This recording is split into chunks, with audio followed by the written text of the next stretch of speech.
Sa tutorial na ito, ipapaliwanag ko sa iyo sa loob ng wala pang 3 minuto kung paano ka makakagawa ng iyong rehistro sa Indubay.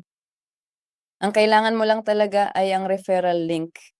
Ibibigay ito sa iyo ng iyong sponsor at siguraduhin may wala pang 3 minuto ka para makumpleto ang rehistro. Kaya dito ay ipinapakita ko sa iyo kung paano makuha ang referral link. Ito ay ibibigay sa iyo ng iyong sponsor gaya ng nabanggit ko kanina. Kapag nakuha mo na ang link na yon, ipapaste mo ito sa isang browser at sisimulan mo na ang pagrehistro.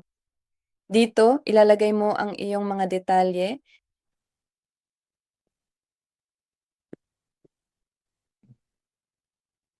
ilalagay mo ang email address na meron kang access,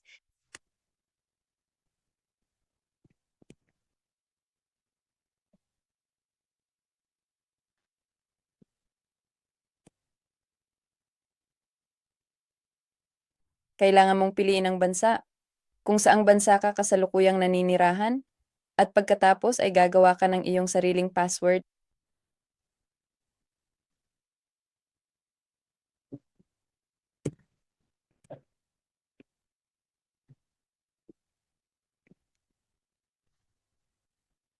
Okay, at dito ay pipiliin mo ang tinatanggap ko ang mga tuntunin at kondisyon at i-click mo ito. Sa gumawa ng